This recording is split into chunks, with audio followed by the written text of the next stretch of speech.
friends, kembali lagi di channel Eli.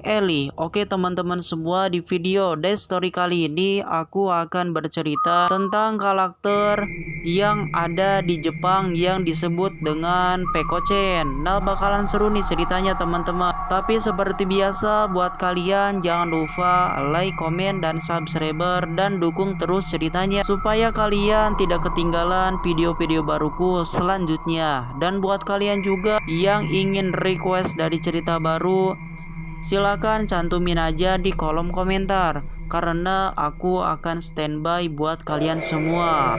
Dan kalau udah, kita bisa mulai ceritanya teman-teman.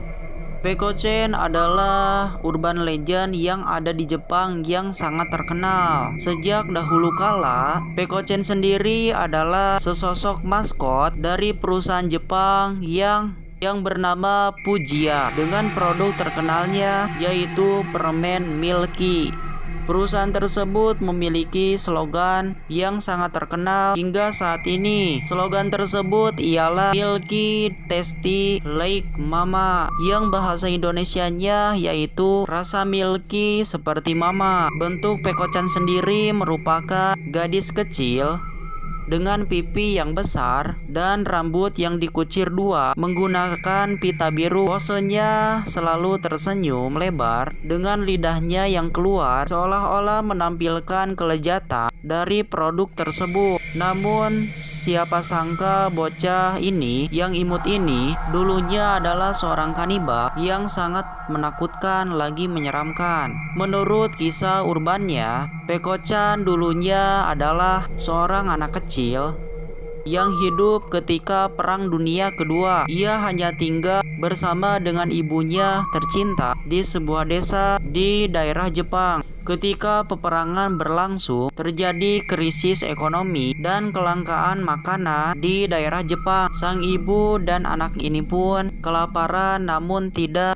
ada makanan sama sekali atau minuman yang dapat dikonsumsi. Bahkan mereka harus meminum air kotor serta memakan rumput atau akar-akar untuk bertahan hidup. Hingga lama-kelamaan tubuh Peko dan ibunya kurus kering. Pekosen saat itu selalu menangis dan mengeluh kepada ibunya akibat kelaparan. Melihat hal itu, ibunya Pekosen merasa sedih dengan kondisi anaknya yang kelaparan. Hingga akhirnya ibu Pekosen mencari cara agar tidak mati kelaparan. Suatu hari akhirnya ibu mengambil sebuah pisau lalu memotong bagian dari tubuhnya dari tangannya sendiri, kemudian berikan kepada anaknya yang sangat kelaparan. Pekosen pun langsung memakannya karena sebelumnya ia belum pernah merasakan makanan yang enak.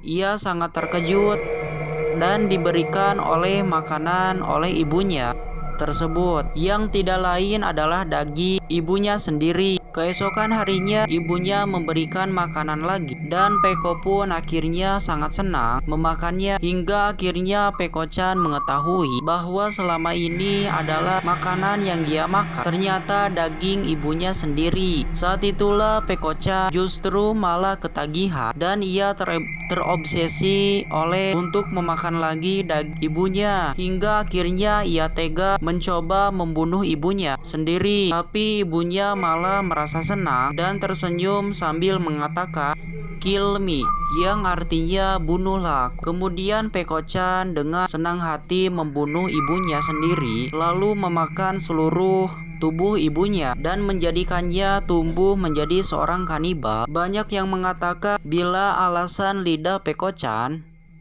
keluar tersebut karena ia menjilati darah ibunya yang masih menempel di pipi. Hal ini juga diperkuat dengan slogan perusahaannya yang mengatakan Milky Tasty Like Mama. Selain itu, perusahaan Pujia juga memiliki maskot lain yang bernama Popo-chan. Dia sama kecilnya dengan Pekosen, namun merupakan anak laki-laki yang menggunakan topi biru. Menurut kisah urbannya lagi, dulu Pekosen adalah orang anak laki-laki yang masih berumur 7 tahun yang tinggal di dekat rumah Pekosen. Setelah kejadian, Pekosen memakan tubuh ibunya. Peko-chan kembali kehabisan makanan dan merasa kelaparan hingga akhirnya ia menemukan Poko-chan. Kemudian ia menyerang Poko-chan dan memecahkan tulang tengkoraknya. Kemudian Peko-chan memakan otak dari Poko-chan. Poko-chan yang merasa kesakitan akhirnya memutuskan untuk bunuh diri. Kemudian dagingnya pun dimakan lagi oleh Peko-chan. Nah, itulah tadi cerita yang aku paparkan. Mudah-mudahan kalian suka dan terhibur di balik karakter Peko-chan. Meskipun ini adalah mitos dan urban belaka, namun cerita ini sangat terkenal di daerah Jepang. Semoga kalian suka dan juga terhibur. Tapi seperti biasa, jangan lupa like, komen, dan subscriber, dan share juga ke teman-teman.